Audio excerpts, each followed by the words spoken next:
I got the email to say that I was sitting down with Adam, Gareth, and Mike to have a roundtable about the MonsterVerse, I mean, the first thought that went through my head is, well, why don't we just do that every weekend for dinner? Oh, he's so big. Hi. Yes. Hi, you were so little last time I saw you. He's grown a bit.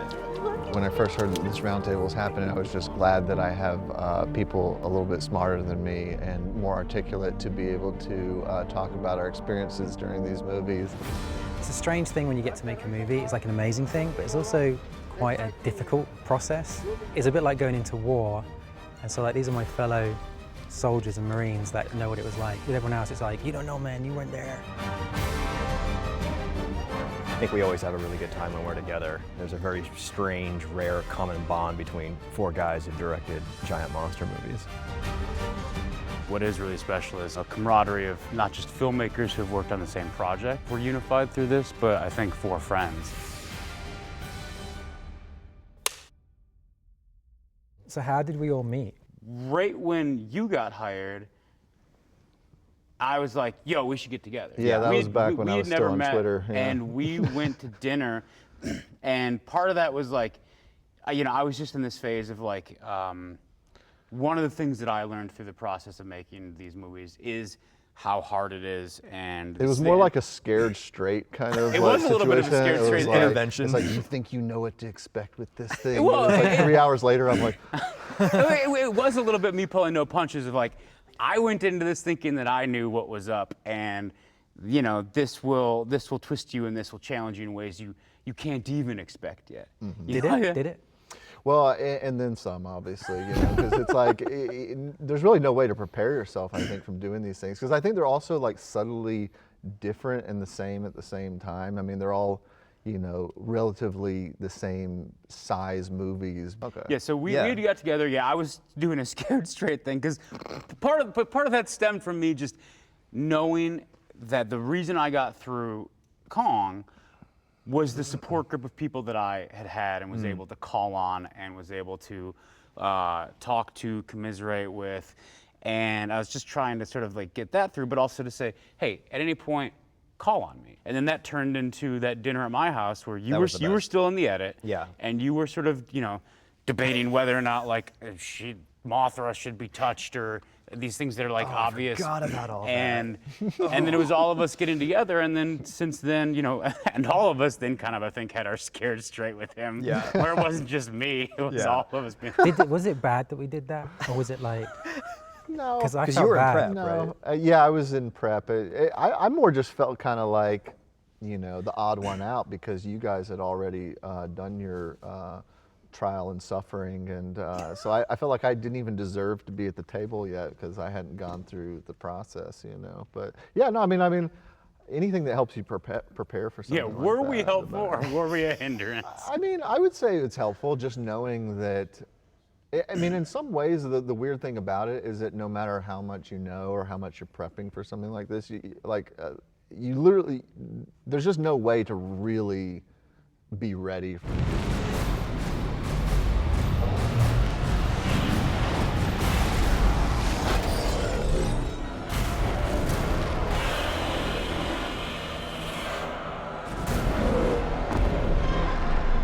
For me, and I think all you guys went through the same thing, which is, you know, coming from, you know, a more of an indie, lower budget background and then being kind of thrusted into a larger film. I remember one of my thoughts going into this was, well, what is the difference, kind of like we're talking about, you know, going from a smaller budget to, you know, a really big one. And I actually, I got invited out to your film set for a couple of days, and I was like really nervous coming out there because, you know, I also didn't want to get in the way of anything, you know, so I didn't want to be like, oh, I'm the next director coming on. You know, like everyone, Adam is here. You know, but like the thing about it that was interesting to me is that, you know, as I'm pulling in there, I'm thinking, okay, what does like a huge budget movie look like, and how is it different?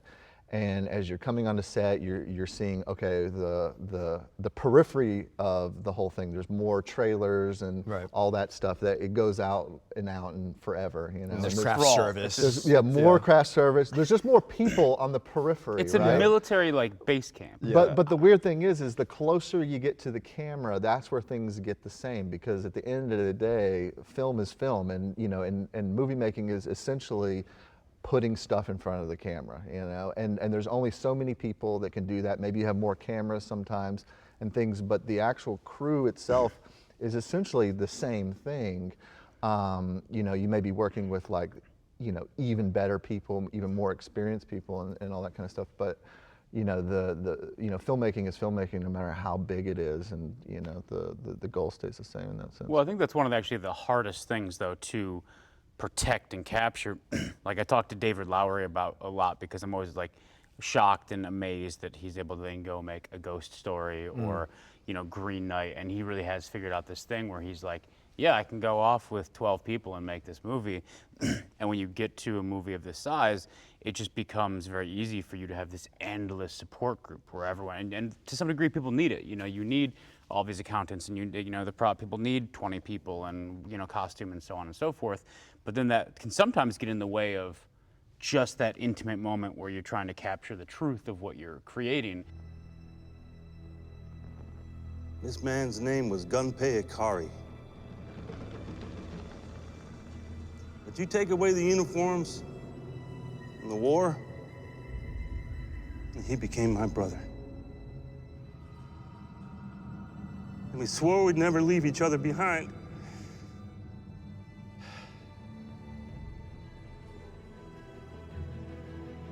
Let's get off this island. Eric McLeod, who, you know, was both of our, and I think he worked on your movie too. The pickups. Yeah, incredible producer. You know, he would describe it as like turning around an aircraft carrier. Like, you know, you don't just like, like, you know, and so the second you're like, a shot's set up here and you've got all your tents back this way.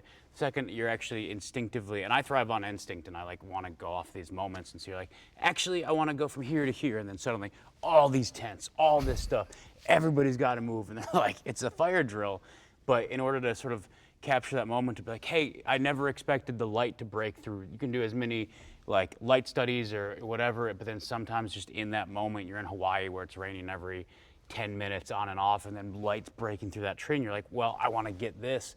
And if you don't get it right then, it's gone. And on big movies, you know, it can be difficult to be like, look, I just want to break the camera off the tripod, put it on a sandbag, get it down here, look up, and it can be very easy. And I always want everyone to be able to do their jobs, to do it great, and to be able to do it the way that they feel comfortable and safe. But sometimes you need to rip the camera off and put it on a bag and just press record.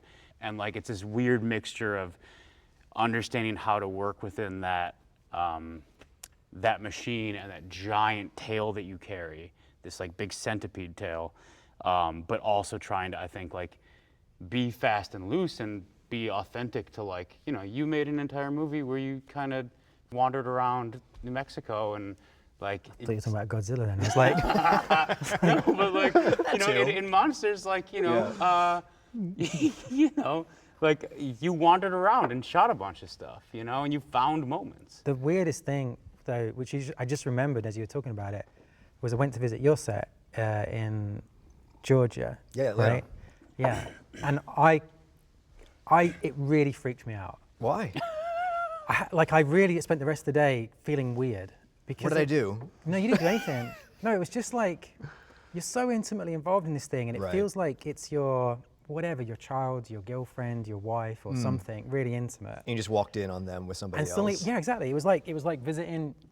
That's all. Yeah, I know exactly what you're saying. Yeah, it's like, it's weird when you're on somebody else's set. You're Especially like, when it's a Godzilla set. Yeah. Because you kind of, and also there's familiar faces who worked on your film that are also, Right. and you're not important anymore. Do you know what I mean? So like you walk on. You and were you're- important to me. We snuck I was on, we flattered got- you came by. It was like, I don't know, it was like walking in on your wife and cheating on you. It was just the strangest feeling. And I was all happy about it, and obviously very, like, good to see you, but when I went home, I felt a bit traumatized. Like it's gone, it's over. Right. Do you know what I mean? Like, Godzilla's gone. There's someone else he loves now, you know? He's moved on. Yeah.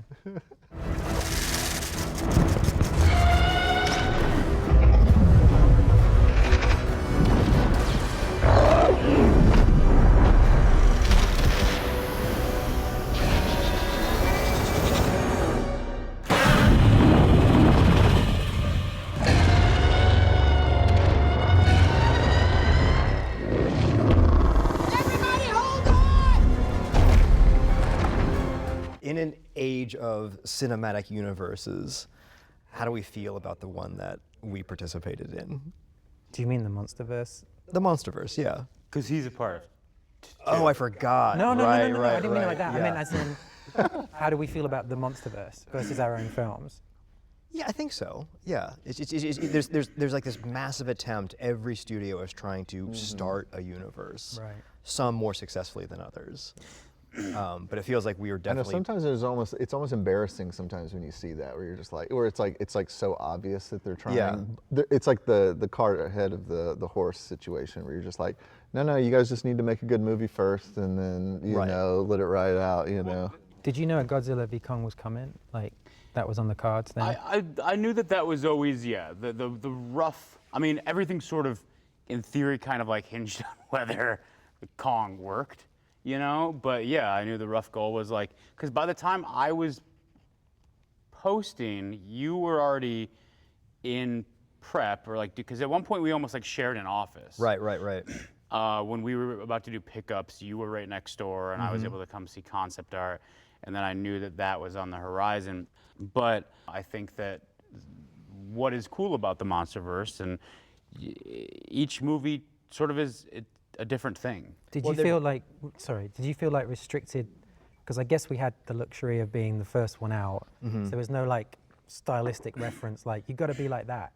But I never thought about it. But was it restrictive having to follow?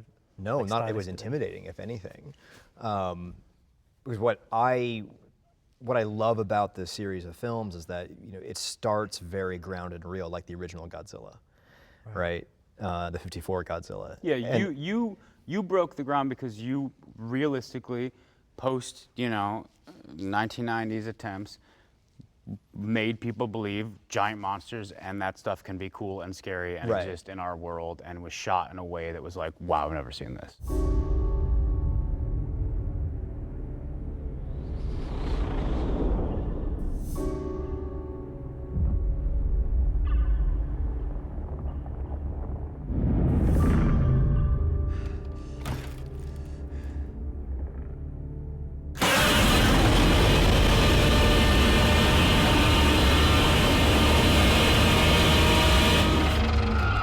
But the fun thing is that I feel like all four films almost take the decades of Toho films and compress them down to four. Because the Toho films started very grounded and gritty and real, and then just got psychedelic and weird by the time you get into like the 70s and beyond. And so to trace the evolution from your film into Jordan's, into mine, to yours, which flat out gets bizarre in all the right ways. We're to the point where we're descending into the hollow earth. Well, yeah, I mean, I remember thinking how interesting that was, that the series, because I don't think it was ever a conscious choice between any of us where we said, it should evolve in that direction, and it just kind of naturally happened that way. And like you guys really set up the characters, and then I felt like you kind of solidified sort of the reality, that kind of like the monarch, the huge bases and stuff. Oh, I was going for fantasy. Well, exactly, because Yeah. once you did that, I was like, well, you can't step back and go back into Gareth's movie, you know what I'm saying, with like normal tanks and stuff. Once you bring in the three-headed dragon or and the giant moth, there's no putting the genie back in the No, bottle. exactly, Yeah. and so then it has to go bigger, and that just Yeah. kind of naturally put it into that more kind of insane realm that those and movies. Kong is sort of an interesting kind of outlier in that, just because it technically takes place before. Right. It's a period piece in the 70s. B, you are on this weird isolated island where all these strange things can happen, so the rest of the world is like a little bit disconnected. But Kong fundamentally is an American franchise and an American piece of like cinematic iconography. One of the things that I'm most proud of actually is like a lot of my Japanese compatriots and colleagues and people I look up to really were like, no, this is a kaiju film. Like, this is the first Kong film that is a kaiju film. But I sense it like Miyazaki in your stuff too.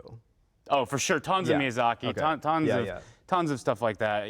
Princess Mononoke was like a huge thematic reference in it, but just the idea of it being viewed as a kaiju film over there made me really happy. But you can trace the lineage from 33 Kong into Beast from 20,000 Fathoms, which then became a almost direct influence on Toho and Godzilla. So you're going from these Cooper and Harryhausen into Toho and sort of like what we call traditional sort of kaiju stuff.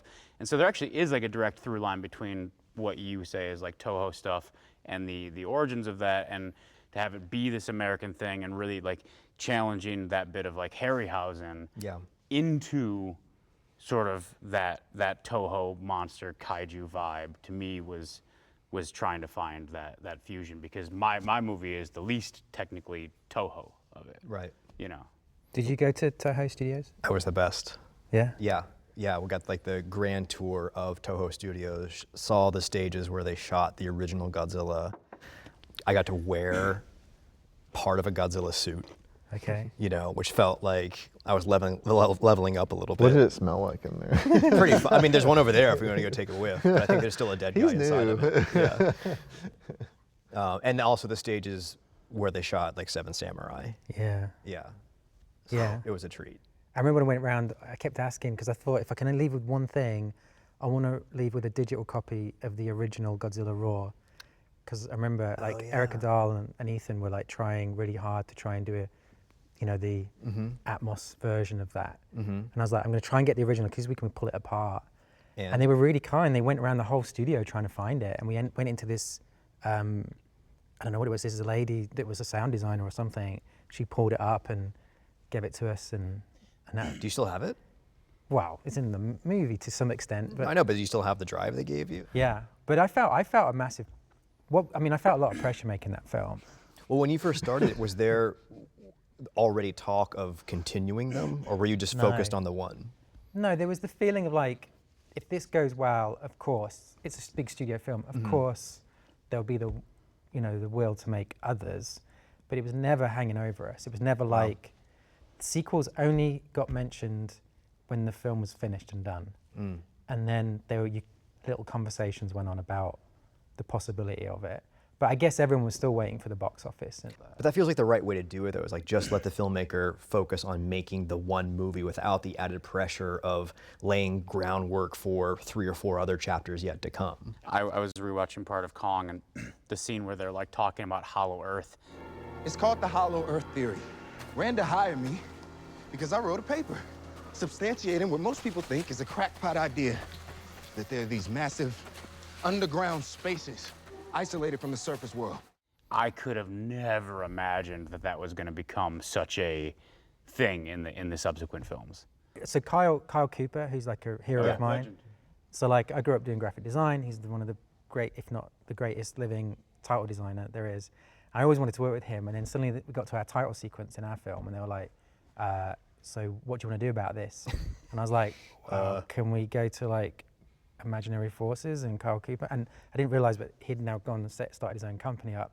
So he went to Kyle, and Kyle came in, and he just did exactly, like I remember just showing him reference, like going, like the opening of JFK with all the archive and the intercutting with like proper cinematic footage, and then really bad grainy archive, and it was their idea to do the redaction, is it called? Which is Yeah, great. yeah. Yeah, which is just brilliant. Kyle Cooper is such a legend. I mean, like, for anyone who doesn't know, like, he, posted like the Saul Bass era, like, he almost brought back the title sequence with Seven and like so many incredible things. But Kyle is such a beautiful, dark, twisted mind who like will go dark real quick. And our footage deals with a lot of war imagery and Vietnam imagery, and I was like, go nuts.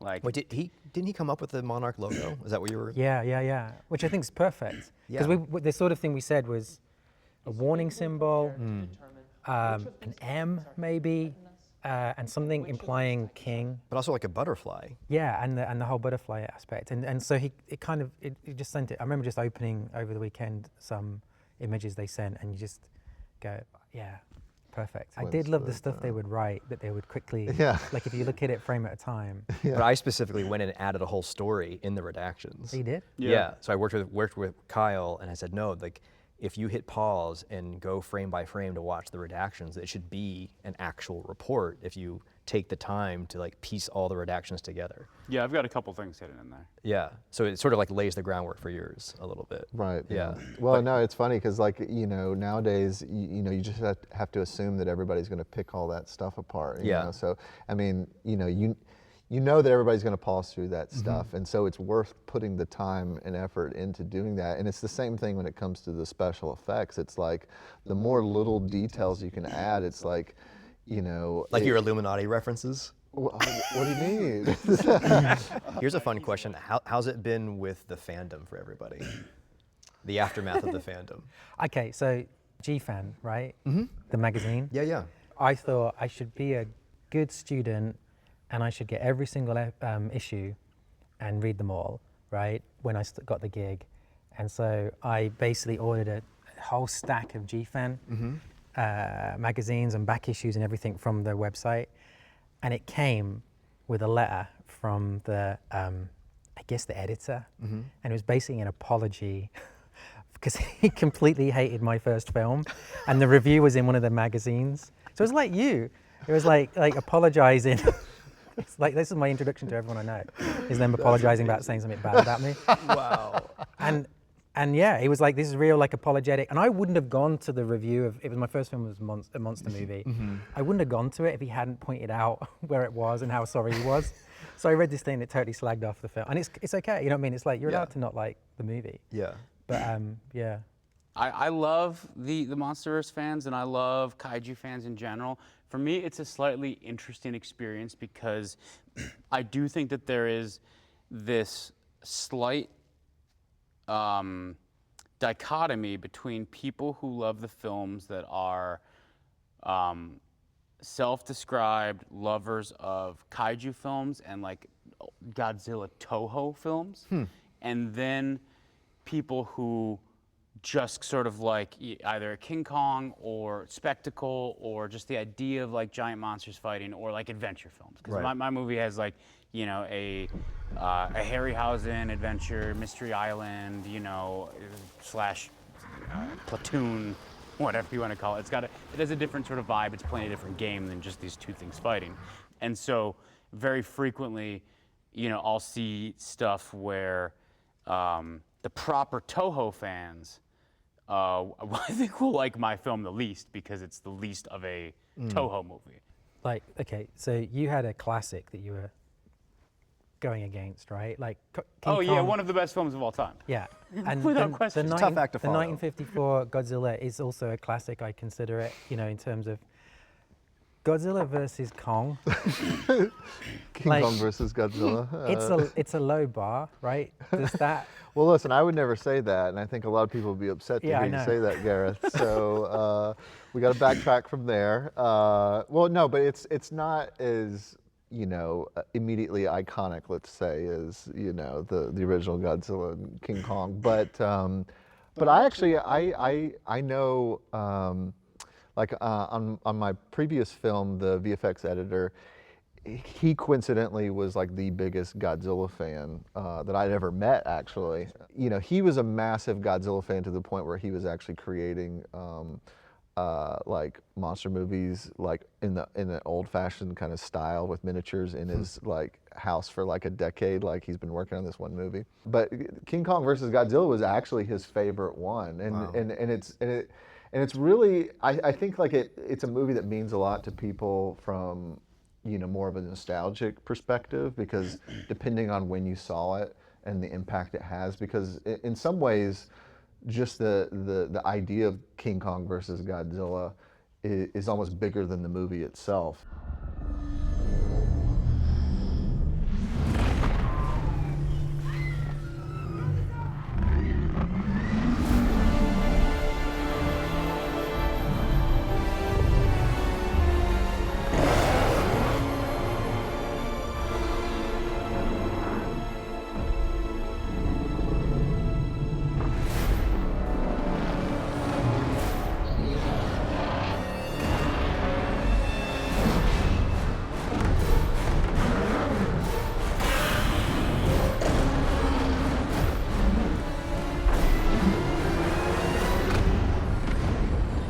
you know, in a pre-like franchise crossover world, like I just remember as a kid, like before I even saw that movie, it's like, well, I knew of King Kong, I knew of Godzilla.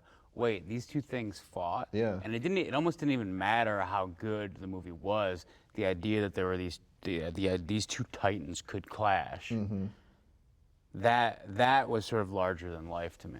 But I think general audiences didn't even know that movie existed. Like monster movie fans know it. Well, I think it's also because of the fact that it's a version of King Kong that doesn't really kind of resonate over here. You know, he's not stop motion, and he's not the more advanced like 70s one, you know. So he's kind of this weird outlier version of Kong. So it kind of doesn't, I think to a lot of like just American audiences, it doesn't feel like the definitive kind of matchup. Actually, one thing I want to say, since we're all here right now, is I'm happy sort of collectively we gave Kong a happy ending. For now. For now. You're right, yeah, you know, 'cause, like that was always like a tragic moment in childhood to have Kong die falling off the Empire State Building or the World Trade Center. So to know that he sort of like went off into the sunset at the end of your film. I had people coming up to me crying at the end of my movie when people were like, "I'm so glad he lived." And I was like, you know, to me that was like that was the one thing that was like not even in debate, because it was like, well, no, we need to keep him alive, like franchise level, otherwise, and we're not telling the Beauty and the Beast story, so we don't need to do that. But that was like a big surprise. I remember thing. hearing people when your film first came out talking about that it was like one of their favorite films of the year because Kong didn't die in it. They literally said that. It was like that's what really like drove the full, you know, the package home. Kong didn't die in my film either. Well, you know. But like as a kid, it was always traumatizing to watch the 33 version, right? And he falls off the Empire State Building and dies. And then shortly after on cable, you would watch the 76 version, which is even more traumatizing because it's in full color and you're watching the blood splatter and then really the heartbeat. milked that moment. Oh, they too. did. It's upsetting. Yeah. I always thought a little influence on Kong was The Hunchback of Notre Dame. Like, because I saw that as a kid and it made me cry. And I think I'd seen King Kong about the same time on TV late one night. And it was just the idea of like someone who's considered a monster but isn't, taking a Esmeralda, taking a woman up to the top of this, being hunted, and then falling to their death. And it was quite similar. You didn't kill Godzilla at the end of your film, so thank you for that. Well, I weren't allowed to. I probably would have. Because he dies at the end of the 54. Well, he technically did. Well, he kind of looked like he was dead, didn't he?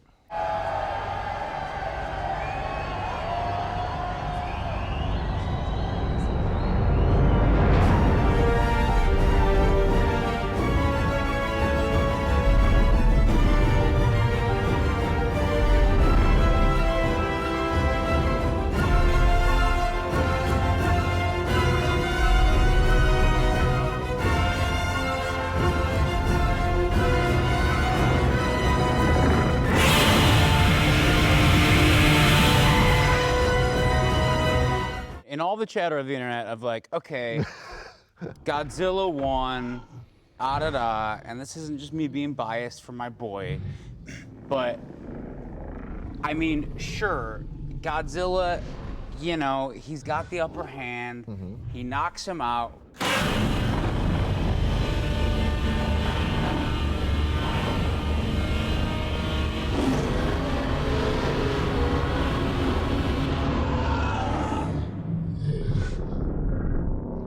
But bottom line is, Godzilla would be toast if Kong didn't then come and dismantle. But that's a different fight. Listen, don't feed into that. It's all part of the same fight, man. You are going to. Do you know how much I have to like deal with online, Jordan? You can't be say like, this. oh, in the middle of this like war we were fighting Listen, in the trenches. they had a fight. Mechagodzilla we took out this like That's tank a different brigade. fight. This tank brigade got taken out. But then at the end of it, these paratroopers came in, and if someone, it's like, no, like it's all the same thing.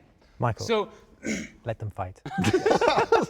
So I really take issue. Like it's just that's all an extension. You're of the a same sore fight. loser. Kong lost, and then Godzilla was kind of losing to Mechagodzilla, and Kong saved him. Here's the other funny thing about Mechagodzilla is that he's technically powered by one of or two of Ghidorah's heads. Right. Yeah. Okay, which two heads? Is one of them Kevin? I'm just gonna say yes. Okay, great. Good answer. Yeah. Right. He's Anyway, the sassy you name the one, heads? right? Like, What's that? He's You the named the naughty heads? Yeah. What are they called? Well, they have different personalities for Yeah. sure. So one, like there was the one head that was a little bit slower than the other two. Yeah. He's named Kevin. Yeah, I met the guys actually, the mocap guys, were at the premiere. Yeah. Oh, shit. But Kevin dies twice in the film because he gets his head ripped off once and it regrows, and he dies again. So to know he came back again as Mechagodzilla is kind of reassuring. I like that. Yeah, no, Yeah. he's there. Okay, in terms of creature design, because I think we've all had to design something that's like considered, New. you know, sacred ground a Yeah. little bit. How did you, like, I don't know, go with Kong? How did you, was that intimidating? Was that easy? Because it sounds easy, it's just a giant gorilla, isn't it? Well, I mean, it's incredibly exciting, but it's also a huge task because it is cinematic history, it's pop culture, it's so many things.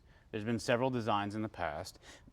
I wanted to modernize while, if anything, get as far away from, you know, the sort of more quadrupedal Peter Jackson traditional kind of ape and go back to the 1933 Willis O'Brien like movie monster, this thing that kind of walked upright, and that original movie was the biggest inspiration of how do you take that and actually keep some of the weirder cartoony proportions. And there's an amazing original poster of Kong on top of the Empire State Building that's all painted, where his skin is like very brown. As opposed to black. And the original movie is black and white, but supposedly the rabbit fur that they had on the model was actually brownish.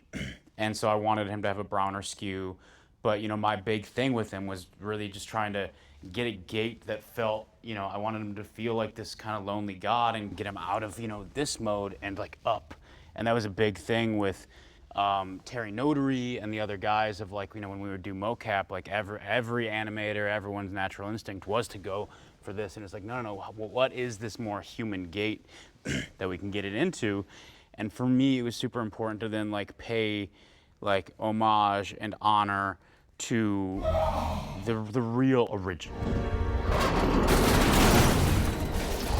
The other creatures were where we were able to just kind of go buck wild and say, you know, the skull crawlers or whatever. And then that was just an endless process of, have you seen anything like this before? Yes, gone. Throw it out of the pile. Like, what can we do that feels unique to this island, that feels unique to this world? And that's where a lot of the Miyazaki stuff came in, trying to find these things that felt like they almost were like mythical and magical, and had like a spiritual nature to them, and that was really fun. I was glad he didn't just make them dinosaurs again. Well, that was the biggest thing was, you know, because the original movie has a bunch of the dinosaurs. Jurassic World had just come out prior, and that was my big thing of, I don't want a single dinosaur on this island. That's why there is the Triceratops skull that they set up the 50 cal on, which is my way of saying dinosaurs existed here. They got eaten. And maybe not even that long ago. Yeah. You know, but I very explicitly did not want any dinosaurs, any of that stuff. One of the first drafts dealt with a lot of dinosaur stuff, and it was too close to Jurassic World. Plus, I just felt like we had seen it, and I wanted these stranger hybrids and things like that, some of which show up in your movies. And you know, the skull crawler for me was like the big one of like, okay, if I'm going to design this crazy original thing, what is that? And it was a weird riff on, there's one creature in the original Kong after the log scene that's crawling up. It crawls up the side of the crawls cliff. up the side of the thing. And it's the look only familiar. like kind of non-dinosaur thing where supposedly they say the model of it actually did have hind legs, Oh, but when you see it on screen, it Yeah, just it has these two front arms and this long tail. So it's sort of a riff on that, and then it was sort of a riff off of the way one of the first angels in Evangelion looks, because it has this sort of like weird white skull face mixed with no face from Spirited Away. You know, that kind of like almost like mask kabuki face. And then Cubone from Pokemon. It was a very, very odd assortment of things, but then getting it to move. And so that was incredibly fun. I remember hearing stories just about the endless rounds you like. Well, I yeah, don't know if in both the- of you had to go through. Well, in the Godzilla art book alone, I remember there's like half of that art book I feel like is just like prototypes for different versions of Godzilla Yeah. and different designs and different well, fins. and because Toho, like after, the '90s film, They were I'd always paranoid. heard that they were super Yeah. involved in, especially that original design of like what you could do, how far you could push it, and what they were Yeah, willing because they to. got so far away in the 90s, the Zilla They version. were really respectful. Like it wasn't like I thought it was going to be. The biggest problem was actually just designing something that you liked, right? Like, and I think there was like people who should get a shout out, like Matt Alsop, Andrew Baker from Weta. I feel like they had a lot to do with it. Christian Pierce, there's all these guys that never get acknowledged that were like crucial. But I feel like it was like a Rubik's Cube, and I remember doing, because of the time difference with New Zealand, Andrew Baker would have it open in ZBrush, which is like the software to do creatures in. And we got into this habit of going, take all the texture off, make it jet black, like no lights, nothing, it's pure silhouette. And we would just turn the silhouette and keep playing with it, changing something, turn the silhouette, change the, oh, now we're in that side. It was like trying to do a Rubik's Cube until we had like the kind of perfect, you could turn it from every angle and it looked good. And the problem we'd always get into is there's like a triangle and we were trying to get to the middle, is if we went too much this way, it was dinosaur. And if we went too much this way, it was a dragon. And if we went too much this way, it was cartoon. Like it was just too humanoid. And I think one of the breakthroughs is when we made it look like a dog a little bit, rather than like a lizard or something else. Like there's something very noble about that flat head, sort of like an eagle beak in a weird way. Like that felt like a breakthrough. And then we just had we did like loads of things like where you go, okay, do the fish version, do you know what I mean? Do the dragon version, do the dog version, do the cat version, do the dinosaur version, and then we would branch off of those, and to be honest, we didn't really let go until someone came with a gun and went, if you don't stop now, the movie doesn't get released. But it's very easy at first where you have this piece of concept art and then suddenly you start seeing it and it becomes this weird dinosaur thing, because the natural instinct is, oh, well, this is how a dinosaur moves and this is how these scales should work. And then you have to like almost, unwind all of the like the years and years of like incredible knowledge that people have about how these things move, how, what they're supposed to look like so that it becomes this original thing. Well, like in terms of like whenever you did your approach to Godzilla, because you made some subtle alterations, like what, like, because I never thing actually was got the a chance to fins, right? ask Yeah, you. just the fins, But like, really. what made you decide to go and change the fins up? I love the idea that it had been 5 years since Gareth's film, and that much like deer or elk or other animals with horns and antlers, that they would have changed and grown in that time. And if you look at Godzilla's fins in all the films, they changed, they evolved, much like his silhouette did. And so I thought, well, this is a fun opportunity to sort of give a nod back to the 54 spikes, which were my personal favorite. And all I did is I took an image from the 54 film and just photoshopped them onto the back of Gareth's, and sent them to the creature designers. And it was that, and we made the feet a little bit bigger, and that was it. And when yours came out, it's like, the thing I was always paranoid about is that the monsters wouldn't feel real, And Godzilla as a concept is kind of slightly impossible, like it's really hard to do that in a realistic way as it is. I wanted to have the original Toho monsters, but the inner part of me was like relieved that I didn't have to worry about how do you do the realistic version of Mothra? Like, how do you do Mothra and it looked good? Yeah. Like how was all that? It was fun. I mean, it was challenging. I thought about not including Mothra originally, because how do you make a giant bug kind of scary but beautiful, which are like the two factors that are necessary to even pull off Mothra. But I ended up rewatching a lot of my favorite giant bug movies. Like, yeah, the Tarantula and even like Starship Troopers, as reference, and realized like there's a way into this. But the whole process was using a lot of nature imagery. So even with King Ghidorah looking at cobras and iguanas and all these other reptiles, I'm sure you had a lot of the similar reference, but still trying to make them feel grounded and real, but also pushing the designs into fantasy because, again, you've got a three-headed dragon, a giant sort of pterodactyl kind of thing emerging from a volcano, and a giant moth. So you have to be willing to accept that we're now veering into the fantasy Harryhausen realm to a certain extent. So there was a freedom in that it didn't have to be completely grounded and real. Well, yeah. Well, when I came on to do Godzilla versus Kong, like your film, like you were still in production on it, and so initially I had no idea what you were doing on your movie, and so my only the only thing I knew about this series was both of your films, which are set in a reality-based environment. I mean, the humans have basically the same technology that we do.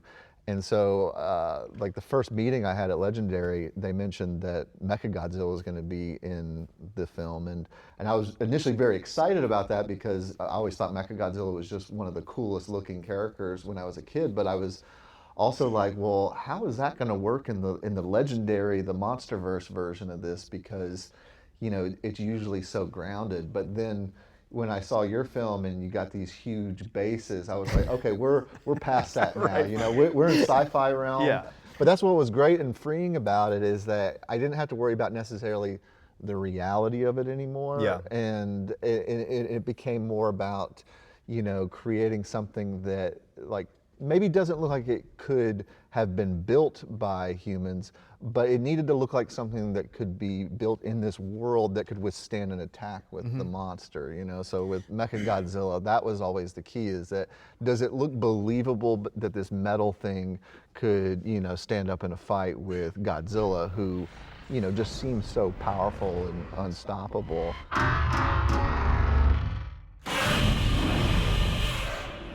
And yeah, and so we ended up taking sort of like a, we tried to not make it look like it had a lot of loose gears or exposed parts, like that things slide and move around, but there's kind of a tank-like, kind of Well, I saw armor that to it. the legendary artist, I think Mache, did a lot of work on that. But like, how much?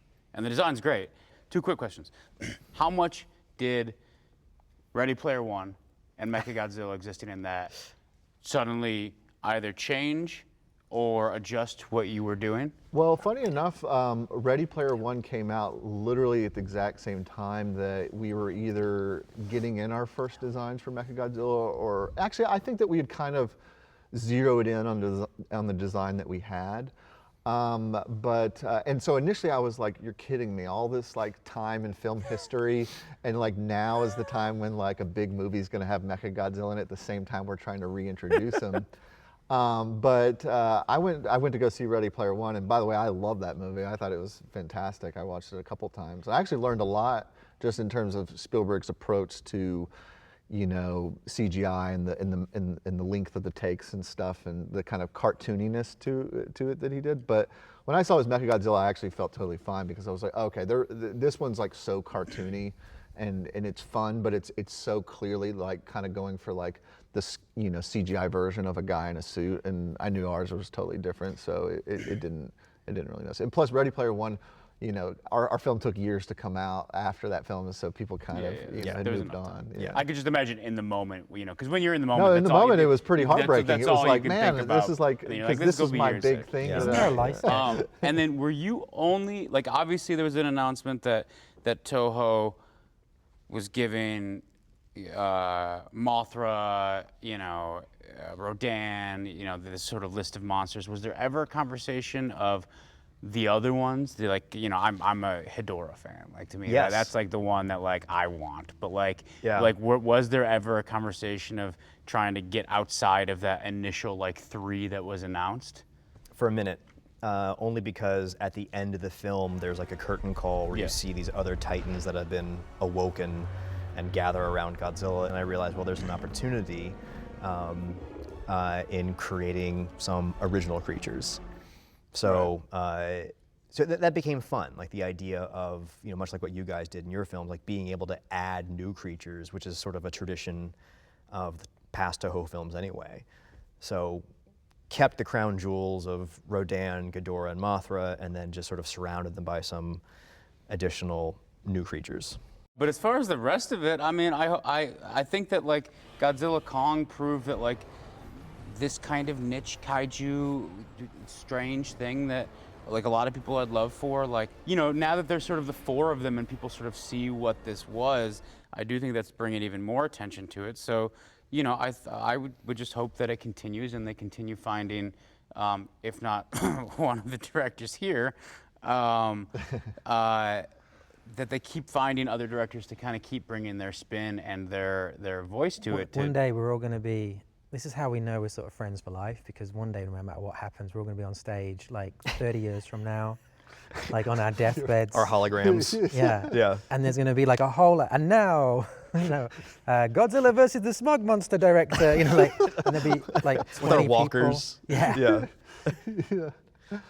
It felt like a unique club, but I feel like it's not gonna, I mean, why would it end, right?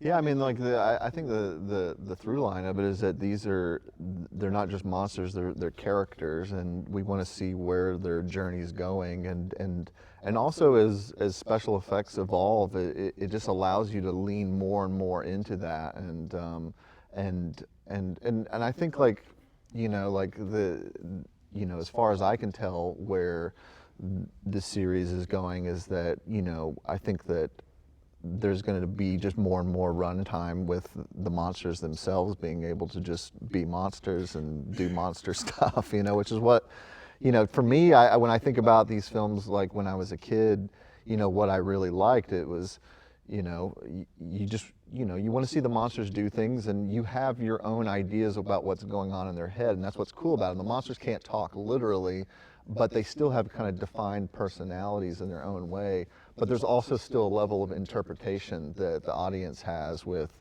the monsters themselves. And I think that's really exciting to see kind of roll out and to be able to play with in these future movies. And I think that one of the things that is interesting, you know, I've talked about Kong, and yes, the first thing is the Beauty and the Beast story, but to me what attracted me about that movie and Kong as a character is just this element of how I think every single day we're all misunderstood by people in some capacity, and how like tragic and painful it is that none of us can really escape that no matter what we do. And Kong to me is sort of the ultimate example of that. And going to what you were saying of like, well, these things are characters, and like they all kind of have these like very tragic, bizarre backstories, you know, and there's something to be said for that. And the more that can kind of get milked, you know, in a way that isn't just like, well, these 2 giant things punching each other, but there's like pathos and tragedy and beauty and weight to all of them in their own way. Well, all monsters are mythic figures, Right. and we're always going to have a need for those kinds of myths.